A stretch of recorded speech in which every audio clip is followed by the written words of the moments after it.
Hola a todos, bienvenidos. Hoy nos vamos a sumergir en un tema que es, literalmente, la base de todo, el suelo. Vamos a analizar juntos cómo nuestras acciones, las actividades humanas, están afectando este recurso tan vital. Y para empezar, partamos del concepto más fundamental que existe, la vida. Tal como la conocemos, depende del suelo. No es solo tierra, no, para nada. Es un ecosistema increíblemente complejo y vivo. Su salud es, directamente, nuestra salud. Bien, esta será nuestra hoja de ruta. Primero, vamos a identificar el impacto humano.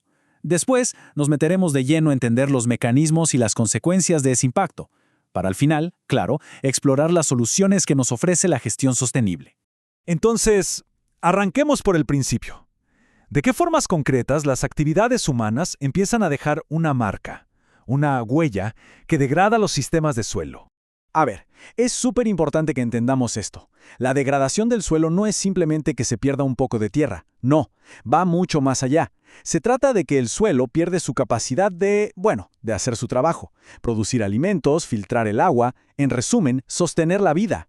Pero, a ver, ¿cómo empieza exactamente esta degradación? Para comprenderlo de verdad, tenemos que hacer un poco de zoom, irnos a una escala microscópica, que es donde se origina todo el problema.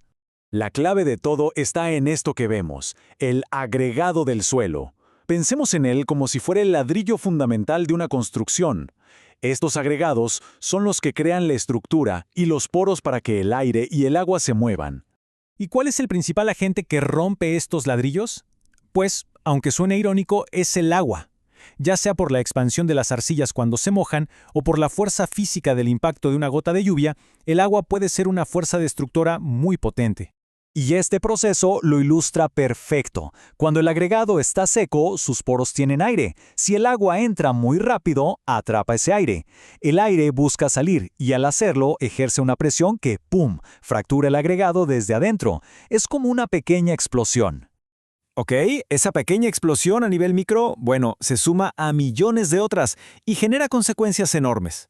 Ahora vamos a ver cómo esa desintegración se convierte en problemas que podemos ver a simple vista, a escala de paisaje. Y aquí las tenemos. Estas son las grandes formas de degradación que enfrentamos. La erosión por agua o viento, la desertificación, la contaminación, todas, en el fondo, nacen de esa pérdida inicial de estructura que deja al suelo totalmente vulnerable.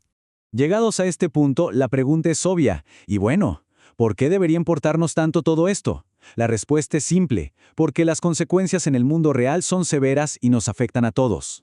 La primera y más directa es esta. La productividad agrícola se desploma.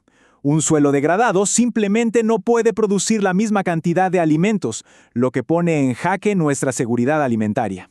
Además, un suelo degradado es como un filtro roto. Pierde su capacidad de limpiar el agua que pasa a través de él. El resultado, contaminación de ríos y acuíferos con todo lo que arrastra. Sedimentos, químicos, de todo. Y este es un ejemplo perfecto de la reacción en cadena. Un suelo contaminado da lugar a plantas que absorben esas toxinas. Y de ahí, esas toxinas entran en toda la red alimentaria, llegando finalmente hasta nosotros. Bueno, ya hemos definido el problema y visto sus graves consecuencias. Ahora, pasemos a la parte constructiva. Hablemos de soluciones. ¿Cuáles son los principios clave para gestionar el suelo de forma sostenible pensando en el futuro?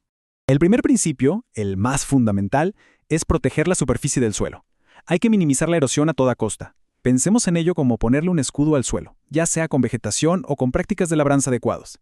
Segundo punto importantísimo, hay que empezar a gestionar el suelo como un sistema vivo, que es lo que es. Esto significa fomentar los ciclos naturales de nutrientes, no agotarlos y luego depender de fertilizantes químicos para compensar. Y eso nos lleva a la biodiversidad del suelo, a ese universo de microorganismos que son los verdaderos obreros de la fertilidad. Un suelo con mucha vida es un suelo sano y resiliente. Hay que protegerla. Por supuesto, también debemos prevenir activamente la contaminación. Siempre será mucho más fácil y barato evitar que un contaminante llegue al suelo que intentar limpiarlo después. El uso responsable de agroquímicos aquí es fundamental. Y finalmente, cerramos el círculo volviendo al agua. Gestionarla de manera eficiente es clave. Se trata de evitar justo lo que vimos al principio, ese humedecimiento violento que rompe los agregados, y al mismo tiempo asegurar que haya agua disponible para las plantas y toda la vida del suelo. Así que la conclusión es contundente. Proteger nuestro suelo ya no es una opción, es una necesidad urgente. El futuro de nuestra agricultura, de nuestra alimentación, depende directamente de las decisiones que tomemos hoy. Y esa es la gran pregunta que queda en el aire. La responsabilidad de cuidar este recurso vital recae en todos nosotros, pero especialmente en las futuras generaciones de profesionales del agro. El conocimiento ya lo tenemos. Ahora, lo que sigue es la acción.